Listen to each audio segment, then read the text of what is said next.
So hey guys, আজকে আরও একটা ভিডিওতে আমি চলে এসেছি। তো এদিকে দেখতে পাচ্ছ সামনে আছে আমার হিরো এক্সট্রিম 250 আর এটার আমি নাম রেখেছি বেম্যাক্স।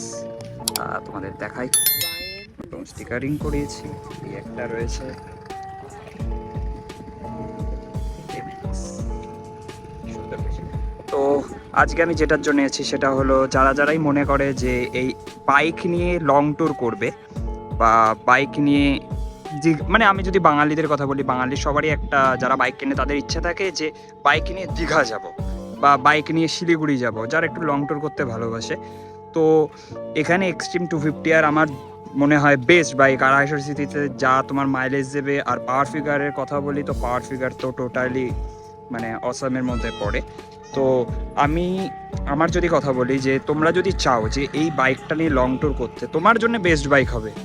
কারণ এর সেগমেন্টে যে কটা বাইক আসে, আমি কম্পেয়ার এখন করছি না, বাট এর সেগমেন্টে 250 সিসিতে যে কটা বাইক আসে সেগুলোর মধ্যে বেস্ট বাইক এটা আছে ইন্ডিয়ার মধ্যে। তো আমি গেছিলাম দীঘায়, রিসেন্টলি আমি দীঘায় ভিজিট করেছিলাম। এখান দিয়ে আমাদের দীঘাটা প্রায় 210 থেকে 212 কিলোমিটার সামথিং পড়ে। তো আমি এখান দিয়ে দীঘা যেতে আমার এখান দিয়ে টাইম লেগেছিল প্রায় প্রায় ওই 3.5 ঘন্টা 4 ঘন্টার মতো। আমার অ্যাভারেজ স্পিড যেখানে ছিল 110 130 এরকম অ্যাভারেজ স্পিড ছিল। তো যারাই ভাবছো যে দীঘা যাওয়ার প্ল্যান বা কোনো একটা লং ট্যুর করার প্ল্যান, তো এই বাইকটা মোস্ট রেকমেন্ডেড। আর আমার লং ট্যুরে মাইলেজ যেটা দিয়েছিল সেটা হলো 36 প্লাস মাইলেজ দিয়েছিল। আর ফিউল সার্ভিস যথেষ্ট ভালো, বাইকের কোনো সমস্যা নেই। যে অনেক বাইক আছে যে লং ট্যুর করতে গেলে সাসপেনশনের প্রবলেম হয় বা ঝনঝনি হয়ে যায়, অনেকে বলে যে অনেক বাইক নিয়ে কাজ করলে নাকি ঝনঝনি হয়ে যায়। সিসিতে আমার তো কোনো ধরনের অসুবিধা হয়নি। এই বাইকটা নিয়ে তুমি আরামসে 200 কিলোমিটার 300 কিলোমিটার কভার করতে পারবে, সেটা নিয়ে কোনো সমস্যার কথা নেই। আর যদি টায়ারেরও কোনো কিছু 200 কিলোমিটার চালিয়ে, আমি অলরেডি এই বাইকটা 1400 কিলোমিটার চালিয়ে ফেলেছি। মানে এই বাইকটা এখনও অনেকেই চেনে না যে এক্সট্রিম 250 আর হিরোর এরকম একটা বাইক আছে। তো এক্সট্রিম 250 আরে আমি অলরেডি 1400 কিলোমিটার কভার করা হয়ে গেছে আমার।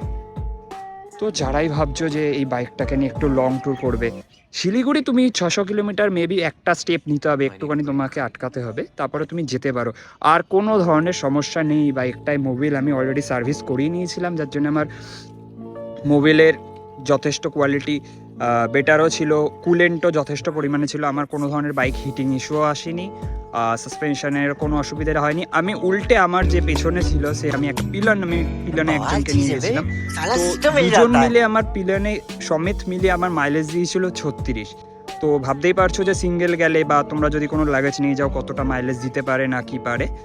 তো যদি তোমরা মনে করছো যে এই বাইকটাকে নিয়ে তোমরা, আর রোড রিয়াকশন, ভাই এই বাইকের একটা রোড রিয়াকশন কিছু আছে, বিকজ এটাকে দেখে কোনো ধরনেরই মনে হয় না যে এটা 250 সিসির মধ্যে একটা বাইক পড়ে। এটা মিনি জি 900 টাইপের দেখতে।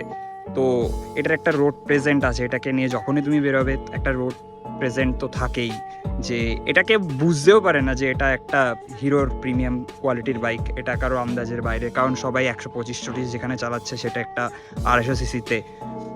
যদি তোমরা চাও যে বাইক নিয়ে ভ্লগ করবে বা বাইক নিয়ে ট্রাভেলিংয়ে যাবে, তোমার যে যদি স্বপ্ন থাকে, তো নিতে পারো ভাই, নিশ্চিন্তে নিতে পারো, এটাতে কোনো সমস্যা নেই। আর এই বাইকটা নিয়ে বহুত এখন চলছে যে এর ইঞ্জিন নয়েজ আছে।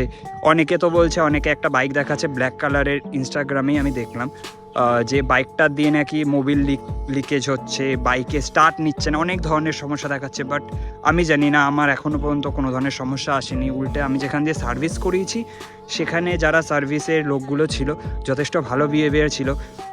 যদি কোনো ধরনের সমস্যা হয় তারা সবসময় গাইড করছিল। তো এই নিয়ে কোনো ধরনের বাইকটাকে যদি কেউ কিনতে চাও যে না ভাই একটা দেখো, আমি কম্পেয়ার করছি না যে R15 বেটার বা অন্য কিছু বেটার, বাট তোমরা এই বাইকটাকে তোমরা এটাকে আরামসে নিতে পারো। একটু আমি বাইকটার ওভারঅল ভিউ দেখিয়ে দিচ্ছি। যারা হয়তো এখনো পর্যন্ত ভাবছো যে এই বাইকটা নেবে, তারা নিশ্চিন্তে নিতে পারো, কোনো ধরনের সমস্যা এটার মধ্যে হচ্ছে না। এটা একটা নতুন জাস্ট 2025-এ লঞ্চ হয় হিরোর একটা প্রিমিয়াম সেগমেন্টের বাইকের মধ্যে পড়ছে। আর দেখতেই পাচ্ছ এটা হলো আমাদের ইকো পার্ক এরিয়াটাও একবার দেখিয়ে দিচ্ছি, খুবই সুন্দর এরিয়া রয়েছে। তো এটাই জাস্ট বলা ছিল। কেউ যদি ভাবো যে এটার ট্রাভেল কস্ট কি না কি, ওটা আমি আগের ভিডিওতে বলেছি যে তুমি যদি কোনো জায়গায় ঘুরতে যাও বা সার্ভিস কস্ট বা নানান ধরনের কস্ট যেগুলো থাকে, যে কেমন খরচ একটা কত। হ্যাঁ, আর একটা যেটা নেক্সট টপিক আমি বানাবো, যে একটা মধ্যবিত্ত পরিবারের যে হয়তো মাস গেলে ক্যাফেতে কাজ করে বা সামথিং কিছু করে, যাদের স্যালারি 10,000 11,000-এর মধ্যে, তারা এই বাইকটাকে নিতে পারবে কি না, কত টাকা খরচ, কত মাস গেলে খরচ পড়ে, কি সার্ভিস কস্ট, সব কিছুই ব্যাপার নিয়ে বলবো।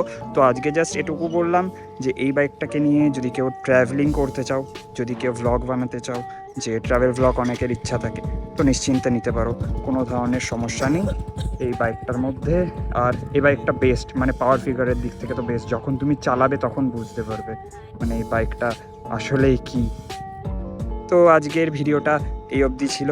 আশা করি আমার কাছে যেগুলো ছিল বলার মতো যে এই বাইকটা নিয়ে, তো আমি সেগুলো বলতে পেরেছি। তো এরপরেও যদি তোমাদের যে কোনো ধরনের কোশ্চেন থাকে এই বাইকটাকে নিয়ে, তো তোমরা করতে পারো। সেগুলো তোমরা আমাকে কোশ্চেন করলে আমি নিশ্চয়ই সেগুলোর অ্যান্সার দেবো এবং সেগুলো নিয়ে ভিডিও বানাবার চেষ্টা করব। তো আজকের ভিডিওটা এই অবধি ছিল।